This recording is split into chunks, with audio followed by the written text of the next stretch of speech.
Gemini, hi. So this is going to be a reading for the month of November 2025. And I'll do the reading for you and then I'll close it off with a oracle card. And these are general readings, so they may not resonate for all of you. If they do, there is an extended. At the end of the video, you can check out the link for that in the description box below if you want. I always forget to focus because Kai is moving, Cosmo's moving. Anyways, we're all moving. All right, the overall energy for the reading, the Two of Pentacles. A little bit of a foggy energy, a little bit of kind of up in the air with something here. Let's see what's going on. Starting off the reading, you get the Hermit crossed by the Nine of Swords. Okay, so there's a lot of overthinking. I feel like you're trying to go within for the most part, kind of connect to yourself as much as you can. But the mind is trying to take over also with all sorts of scenarios about whatever you're dealing with. In your focus, the Nine of Wands. I mean, that's a lot of energy of, I don't want to. No. So a little bit of resistance there to something. In the recent past, the Three of Wands. Waiting? What were you waiting for? You were waiting for something, maybe for something to become clear about a situation, or waiting for somebody to do something. I don't know. In your strength, the Emperor. Okay, so from an energetic standpoint, you seem to have your shit together. In the sense of you seem steady, you seem like you're in your power. So why the hell is this creating commotion for you, whatever's going on here? There's something tied up to a soul connection here. And that's what kind of throws you off. Because everything else, you got it. In the immediate future, the Four of Swords, a little bit of downtime, a little bit of time for you that you may take. Supporting this reading, the Star. I feel like you're trying to figure out what the hell it is that you want. You know, when it comes to especially the soul connection.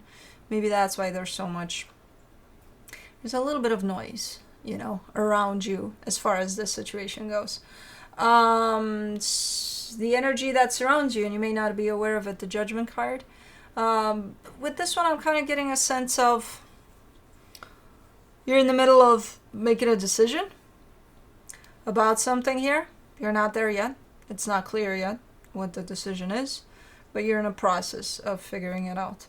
In your hopes and fears, the Two of Cups. I mean, ideally, yeah, you would want for things to work out for the situation. But we're not dealing with the ideal aspect of it. We're dealing with the reality, which seems a little noisy right now when it comes to this one.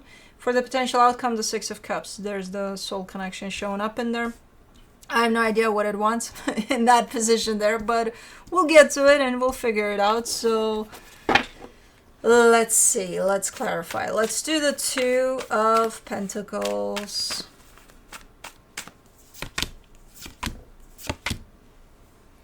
The Ace of Swords, the Justice card, the Four of Wands. Yeah, that's what it is. Because your intention here is to do something, to come up with a solution, to do something that would bring things into balance, into stability, into, hey, we're good. You know, but you can't find that something, and that's why you're in this pickle of trying to find that. Like I'm trying. I don't know where it is. Okay, let me do the Hermit, the World card, the Knight of Swords, the Four of Pentacles. This is a kind of an edgy type of an energy, a little bit of almost doing things sporadically, and it's you that shows up like this, and not it's not doing things sporadically. It's more like a reactive type of an energy to things, which didn't feel right even as you were doing it. But you're looking to be done with it. It's like, okay, I'm not just gonna show up and respond to things and that's it, you know, because you've probably caught yourself in this energy and you didn't like it, because at the end of the day you were feeling down when you did that. So it's like, well, it's not doing anything for me. It's probably not doing anything for, the situations, the people I react to, I respond to. So I'm just gonna stop doing that. Okay. So kind of leaning a little bit more towards a reflective rather than responding to maybe triggers. Who the hell knows? Let's do the Nine of Swords. You get the Five of Cups, the Ace of Pentacles, the High Priestess. You're upset because every time you put something in this dynamic with someone, every time you brought something to the situation, it came from the purest place within you, right? It came from, like the best outcome for everybody involved, and I just want the best for everybody. And like I don't put something into something from a place of my own frustration or my own unresolved traumas or things like that. I'm trying to bring the best to the table, and it feels like somehow it's backfiring. And of course it's gonna stress you out because it's like, why the fuck? I don't understand. If I put something good in a situation, shouldn't I receive the same? Yeah, you should. Then why am I not? Because there's something behind that something good that you're putting in there that's supposed to come back to you to teach you something, which I don't know what it is. So sometimes the intention doesn't necessarily matter in the sense of, it can be the purest intention. But like if there's an underlayer tone to it of, I don't know, unresolved trauma or limiting beliefs or something, it is going to backfire. But it's doing it for that reason, for you to see that. What's hidden underneath all that? Why are you getting that kind of a response to something good you're putting out there? Is it an expectation that you may have that you don't see?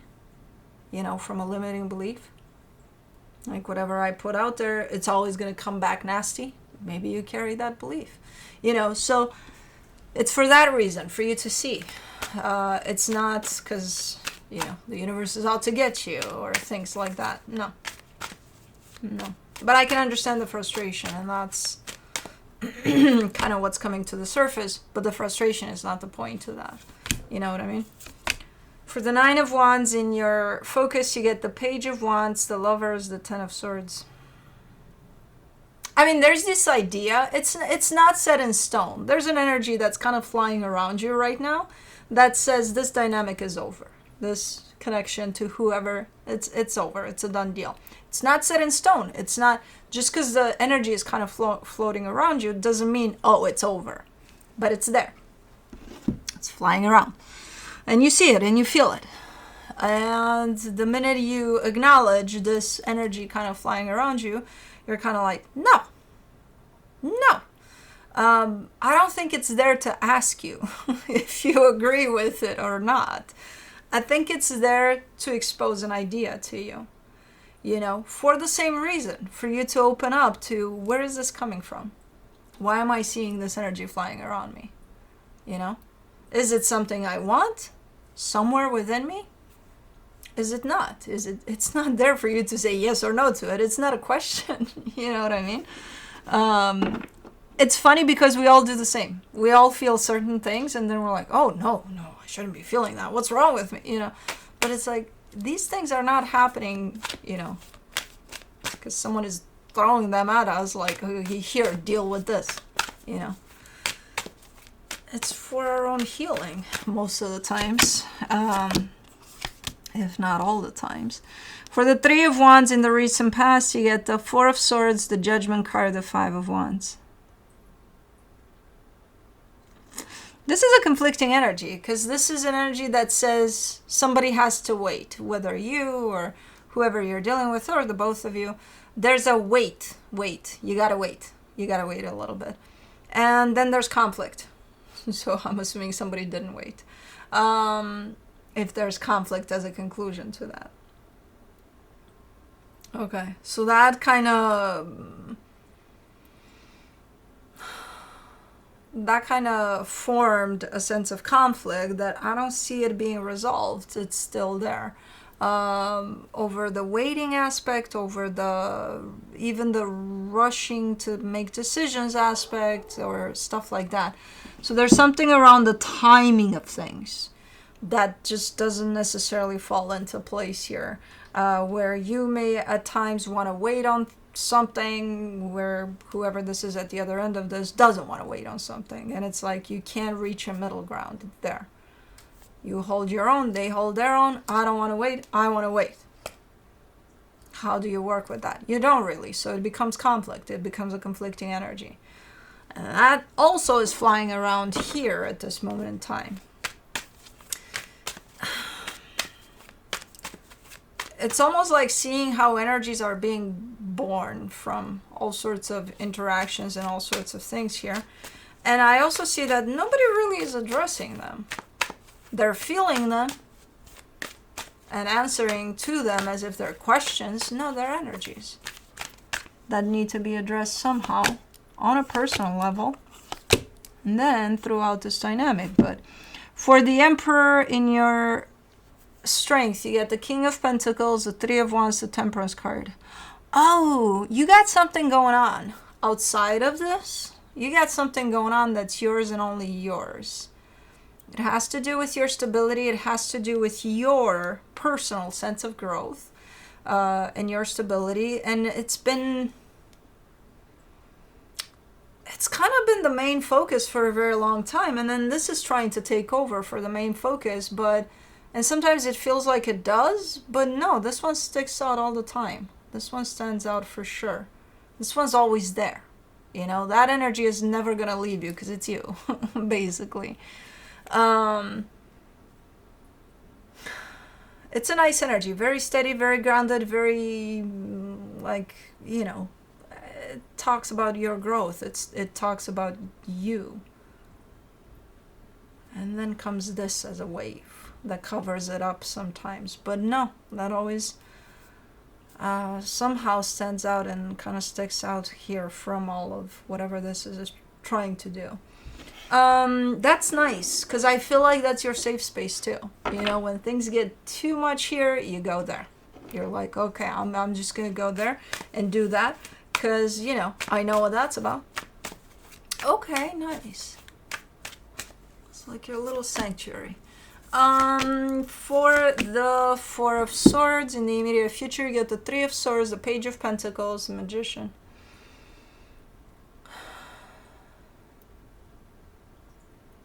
I don't know what you're doing here, but you are definitely taking some time for you of reflection, of I don't know what you're doing. You could be doing something in particular, or you could be doing nothing at all, just being, you know. But the pain of all of this is coming to the surface. But you're ready for it, because you know that's going to come to the surface when you take this time. So it's not a surprise. It's not, oh, I just want to go on a vacation, not think about anything. No, this is an intentional, I need a break from everything because I need to deal with this shit. So you're making this happen somehow. You're, again, either taking some time away from everything, but it's intentional. It's not random. It's not you thinking you're taking a vacation away from everything and then these energies, you know, flood you. And no, it's one of those, maybe you're going in the middle of nowhere for a few days and then you heal. For the Star and the supportive energy, you get the Ten of Wands, the Two of Pentacles, the Eight of Pentacles. Did I not close the blinds? I don't understand.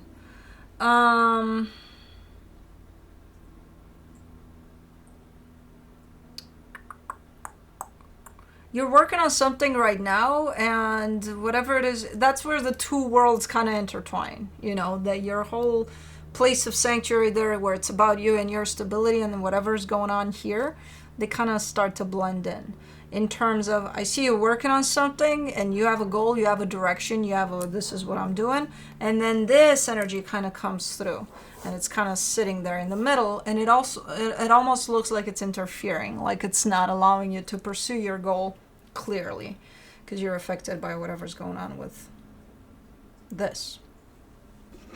So, okay, well, that's not good. Let me do the Judgment card in the hidden energies. You get the Three of Pentacles, the Star, the Knight of Cups. You could, as far as this goal is concerned that you're pursuing, and then these energies are kind of interfering with that, you could keep an eye out for some assistance along the way. You do have very helpful, very supportive, very loving energy as you go. Blow! As you go. So keep an eye out for that, because it's in the hidden energy and I don't see you necessarily recognizing that. You do have that available. You just have to keep an eye on it. Okay. Nice. Let's do the Two of Cups. In your hopes and fears, you get the Hierophant, the Knight of Pentacles, the Chariot. Okay. Look, this energy comes through almost like a reassurance of not only from your higher self, but from the universe as well, saying, as far as this is concerned, I know what you're wishing for it. It's not giving you a guarantee that it's going to pan out in that way, that everything's going to be okay in the way you want it to be okay, but it is saying it's going to be okay.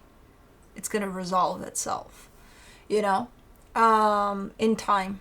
Slowly, things are going to fall into place. So just, you know, kind of try to pay attention to the guidance here from the universe, because you got a lot of that, especially as far as this situation is concerned. Let's do the Six of Cups for the potential outcome. You get the Knight of Wands, the Hermit, the Seven of Swords. There's almost like someone's trying to reignite something here. It's either you or whoever's at the other end of this. Someone's trying to kind of boost it up a little bit and reignite it a little bit. But the other energy is like, nope. Not interested. You know, the other energy being you, because I think they're the ones that are trying to spice this up a little bit. I don't know what they're doing. They're bringing something fun to the table, or they're trying to, you know, that to them feels right for the situation. But I kind of see you being like, nah, not my gig, you know. Let me see what hold on, Kai. That's Cosmo's bed, and you know, you're twice the size of the bed, and you're also messing with my stuff. Okay. Let me see what the universe has as a final advice for you. The Ten of Cups, the Three of Swords, the King of Wands. Okay. I mean, you're still here in between you and the ideal of what this is supposed to be or what you want it to be. There's a lot of pain in the middle. And I'm happy that in the reading I do see that pain addressed, so it's not like you're not noticing it or anything. It's not like those flying energies that you treat as questions. Or, it's there. It's there. It's the damage. There's some damage that's been done here. And there's a lot of awareness over it. So I'm happy that there is that awareness, because that means that there's probably healing over that as well. And on your end, I did see it there in the immediate future starting. So good. Good that it's acknowledged. Let's do Into the Lonely Woods Oracle.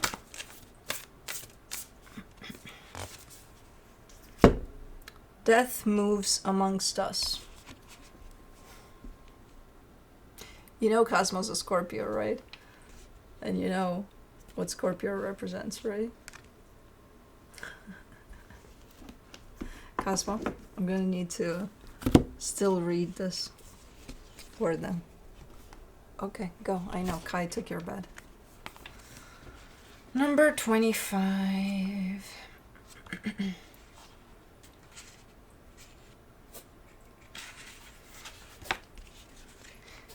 With the full expression of this life comes the knowledge that death walks amongst us. With every breath and every step dwells the mortality so many fear. Do not deny this ending. Honor those who have left this life with ceremony, ritual, respect. Acknowledge that they are no longer here in the same way, for there will be many deaths in your life. Learn to live with this truth so that death is not a fearful enemy, but a gateway to another life. You have been so many forms. Before we can become again, we must pass through death's gateway and let our souls wander free for a time. We can then wisely choose what comes next on the path of the soul. Anyways, on that heavy note, but no, that's what I have for you. Hope this helped, and I'll see you next time.